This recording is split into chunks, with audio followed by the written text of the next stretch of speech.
What's up, everyone? Welcome back to another review, and this time I'm going to be covering Manhunter, written and directed by Michael Mann, with cinematography by Dante Spinati. This film stars William Peterson, Brian Cox, Joan Allen, Kim Grease, Tom Noonan, Dennis Farina, and a slew of other actors, Stephen Lang. This, of course, Manhunter, for those who are familiar with, movies like Manhunter, it is the first on-screen portrayal of the Hannibal Lecter character, who was played by Brian Cox in this film. This is the first official incarnation of a Hannibal Lecter type movie. Of course, this movie is based on the book Red Dragon, but for reasons it was changed to Manhunter because Hollywood studios don't give their audiences enough credit and think they're just completely fucking stupid. But that's not a rant on Hollywood studios. This is a review on a movie that I really, really like a lot. I really like Manhunter. I am a fan of movies from the 80s. This movie is of its time. The soundtrack is pure 80s with the synthesizers and the 80s pop music that plays in the background through certain scenes. It is a movie that is really well directed by Michael Mann. It does have some editing issues that I got a problem with, especially near the end, where a lot of the cuts just come across as very, very awkward. And I don't know, to me it's just really, really jarring. It comes across as very disjointed with the editing near the end of the movie. But aside from that, from an acting standpoint, this movie is really well acted. William Peterson plays Will Graham. Will Graham is the cop that took down Hannibal Lecter, but in doing so, he kind of Lecter fucked him up. And also, Will Graham had a lot of mental issues too, because he couldn't get the thoughts of the people. He's an FBI profiler, Will Graham is. So he pretty much puts himself in the minds of the people he's trying to catch, and the thing with Lecter really screwed up his psyche, and so he's a very tortured and damaged character who is good at his job, but the way Will Peterson portrays Graham in this movie, he looks like a man who can cross that line at any moment because he's so on edge, and the mental anguish that he pushes himself through and working on a case really takes his toll on him. It affects, you can tell that it affects his family life to an extent. Like his son, is a little bit distant from him. His wife, while she loves him, they have it's very understated, that there's very, very subtly hinted at that they could be on a little bit of a rocky turn.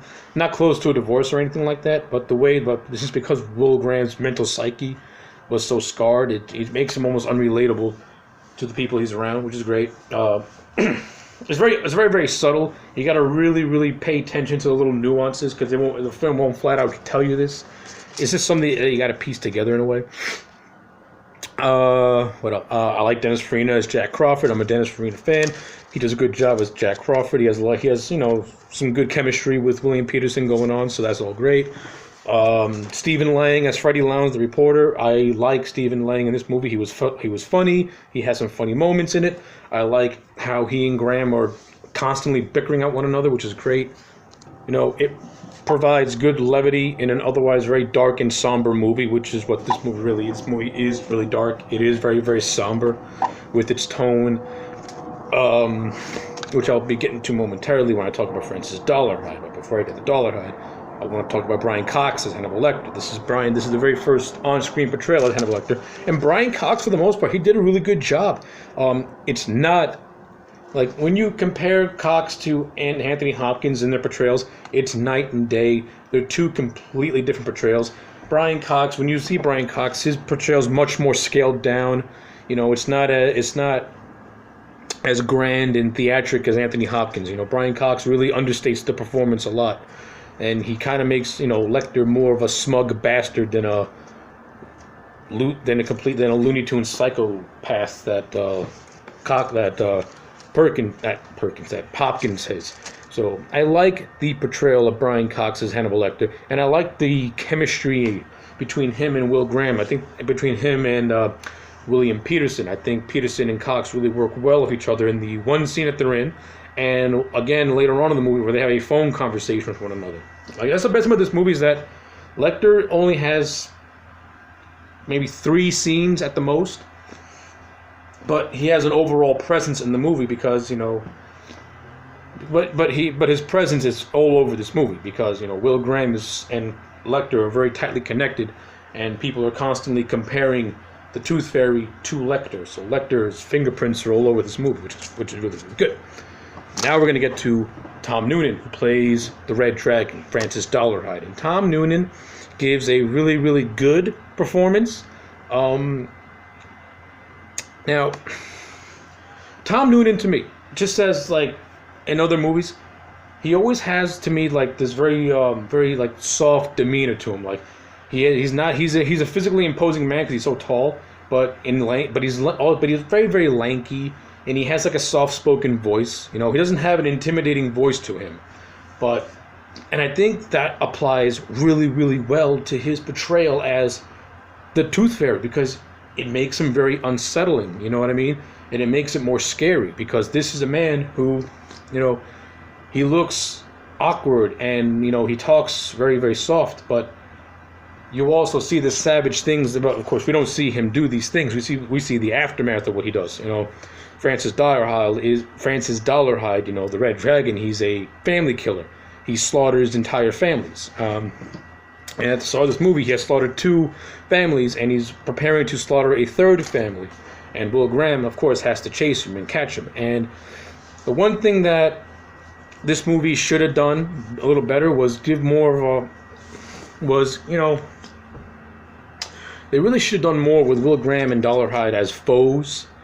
Maybe give them, like, a scene together, like where, like, you know, I mean, not a scene as Graham knows that Dollarhide's the killer, but maybe have a scene where you know, Graham and Dollarhide share some dialogue with one another related to the case or something. I think you could have done a little bit more with that relationship. I mean, they're really good. They're very paralleled, and they're very subtly paralleled. Their characters, that is. But that's pretty much it. They don't really have a lot of screen time together. And Tom Noonan's and Dollarhide comes in so late in this movie that a lot of his stuff is really, really rushed. You know, his relationship with the blind woman Reba is really, really rushed. The movie tries its best to make you care about the relationship between Dollarhide and Reba, and it kind of stops. And that comes at the middle point of the movie, and it pretty much brings the narrative to a grinding halt, because now you're trying to rush and build up this romantic relationship between Dollarhide and Reba. Now, the chemistry between Joan Allen and Tom Noonan is okay. It's not bad. But again, the relationship has no time to breathe, because pretty much they meet, he takes her to see a tiger, they go to his house, they drink, they sleep together, and the next day he gets jealous of her because, you know, some guy brings her home, he kills that guy, and now he's now he's whatever.